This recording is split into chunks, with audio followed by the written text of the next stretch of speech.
Alright, all you listeners to the madness, you music makers, video game players, entertainers from all around the world, streetlight crusaders, and most likely telemarketers that will most likely call during this show at random hours that I can't control, welcome to another edition of A Work in Progress. And for those who don't know, I am your host from the East Coast, DJ Smokey, and today is a very special day for A Work in Progress. Not only because we're back to a 45-minute, I guess, block-by-block part of the show, but also, alongside with it, we're celebrating 10 episodes as of today for a show that we've had on the air since, late December? I'm still trying to figure out, it's all a blur to us, but yeah, I think late December is when this show started, and now we're officially in 10 episodes, double digits for A Work in Progress. A show that we have still no idea what we're doing. And the maestro over there in the corner is sitting there just relaxing with a Hawaiian shirt on that I decided to give him, that I let him borrow for this vacation that we're still on. Yes, that's right, ladies and gentlemen. The last time we were on the air, we were talking about WrestleMania, we were talking about what we were planning in the future, and here we are, in the merry month of May for the first time in 3 years, recording shows like there's no tomorrow. Now, I know a couple of you out there heard this line over and over again throughout this entire month of us going through uncharted waters and just doing things that we wouldn't normally do in the month of May, but it feels good.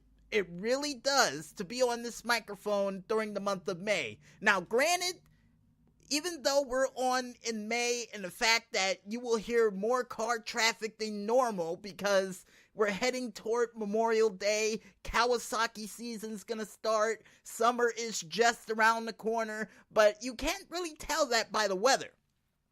Because for the past 3 days, if I last remembered, we had to deal with rain, more rain, occasional rumble of thunderstorms in the middle of the night that sometimes scared the living bejesus out of the dog next door, and rain. Just straight rain throughout the past 3 days, and before we started off this week of shows, we had to do a couple of yard work things since the whole neighborhood was in a symphony of lawn mowing, and apparently my dad got an ordinance from, I do believe, one of the people around here. He told me it was a congressman who told them, which made me laugh and gave me a little inspiration to do shows for last week through this week, and I don't know the name of the congressman. I just kept calling him Peter Richards. Said that we had to cut the grass, and I said it's a matter of national security, and for some strange reason I kept hearing the sound of the song Glory, Glory, Hallelujah, and just kept coming up with the random of craziest rants about him telling us to cut the grass like it'll keep crime rates low, or for a prime example, that it may most likely help him win his election if there's a whole bunch of lawns that have flat grass from sea to shining sea. And I was hoping for a backdrop from the maestro, since he went to arts and crafts, for his, American flag backdrop for us to do that, but I guess we're not getting that until, the 4th of July? Yeah, most likely then.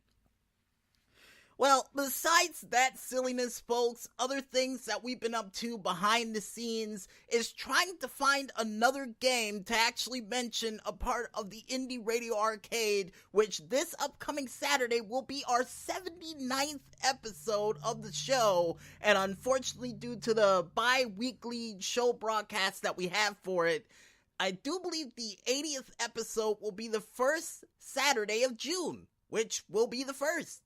Yikes!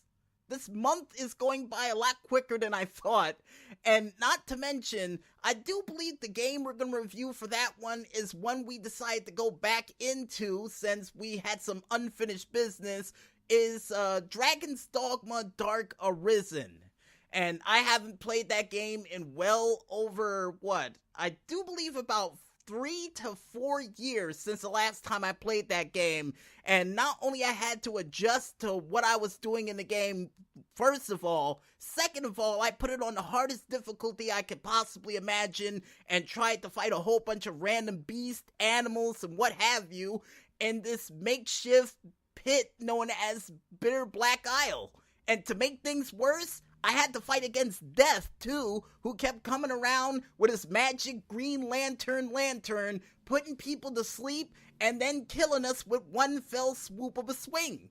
And if any of you don't know how horrifying that is, we had a Tales from the Disc this past year explaining how horrifying it is trying to hunt rare animals, all while Death stalked us at every turn. Which was not fun, and especially after not playing a game for well over 4 to 3 years, or 3 to 4 years in this case, and to have that guy come after us with everything he had, like I said before, not fun. Not fun at all. And as we continue to roll on here for a work in progress, folks, one thing that we said we were going to do for this show, besides the lifestyles of the digitally rich and famous mentioning 10 houses, was actually to mention something that we should have mentioned a long time ago, but they never reported upon it. So we had to get our magical shovel and dig for it, which is the official inductees of the 2019 World Video Game Hall of Fame. And the inductees for this year is none other than Colossal Cave Adventure, Microsoft Solitaire, Mortal Kombat, oh wait, I forgot, I gotta say it right, Mortal Kombat! And of course, Super Mario Kart. And the last two games, well, Mortal Kombat I have a personal tie to, as you all know from the video game story we told, where I got, de-skinned by Sheva. I also remember my cousins and them playing this game over their house, turning into animals, beating the crap out of each other, and a little guy coming out of the corner of the screen going, "Toasty!" Which, yeah, was funny to me as a kid. And the fact that I was able to watch this game as a kid, knowing how violent some people said it was, tells you a lot. And the Microsoft Solitaire game, every single computer I have ever owned, I've played that game on. Well, at least desktop computer. Laptop computer, never had a chance to play it on, but one of my favorite modes in that game had to have been the Vegas mode, where I challenged myself to draw 3 cards at once to actually try to, earn some money and get out of the red for the Vegas mode for this game. Which I only was able to do once over my Aunt Poochie's house, but yeah, it got a little dicey after that. And, oh yeah, Super Mario Kart, that was more my sister's realm, where she was Princess Peach down south, and she had to actually look and watch while she was driving with Peach, and wherever she saw a cliffside or something, her eyes would bulge out like if it was like that Pee Wee Herman movie or some weird claymation that I got a feeling that Peter Gabriel did. Yeah, it was a fun game. Never really had a chance to play it in its natural form, but I did play an emulator for it at one point when I was in school, and I would like to personally thank Cyrus the Virus for that. And yes, that was the nickname I gave him, or that he was given. I'm not sure if I was the one who gave it to him or one of my friends in school who called him Cyrus the Virus all the time. But either way you look at it, he was a cool guy, worked with a lot of computers. I hope he works for, the FBI or the CIA for their computer networks, or is doing something really cool and futuristic with his computer prowess, if that's a word, or a part of a division that he would be a part of. And other video game news, folks, to try to get back on track here, one thing we managed to find out is that this week was the launch of Rage 2. And from what I've seen so far for that game, it automatically reminds me a little bit of a combination of Mad Max, Judge Dredd, Dredd with the whole rainbow effect, loading screens, and it still has a little bit of the charm of the first Rage, which I got a feeling I may have to go back to play so I can actually remember the story mode to actually tie it in to another part of the story mode for a future episode of Outside the Box that we're going to have for most likely the 80th episode of the Indie Radio Arcade. Yeah. So for those who are tuning in now, you're getting a sneak peek of what may happen in the near future for shows, and alongside with it, some interesting game news that I have.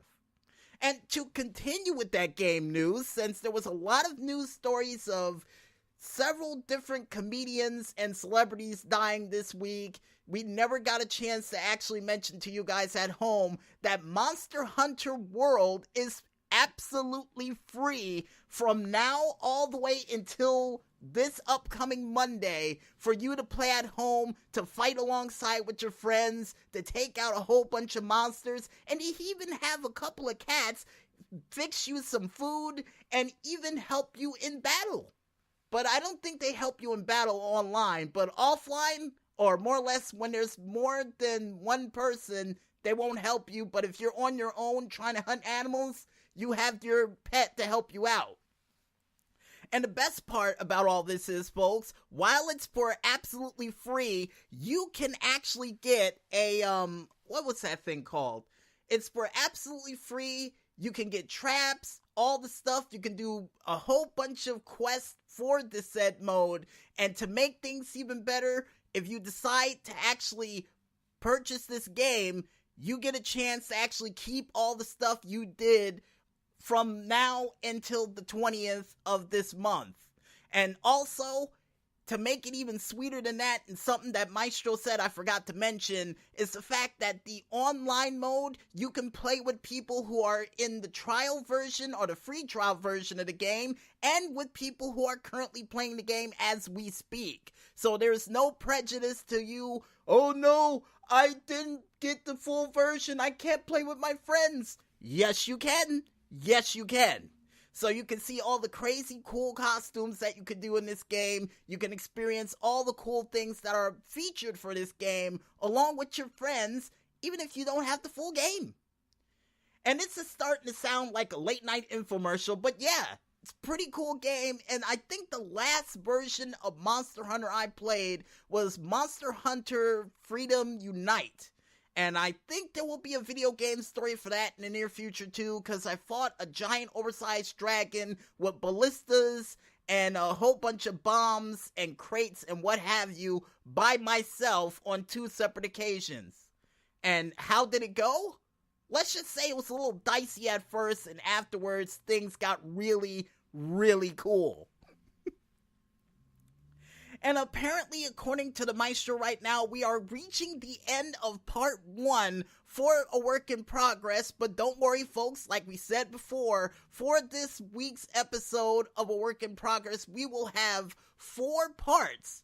Wait, I'm holding up too many fingers. 3 parts.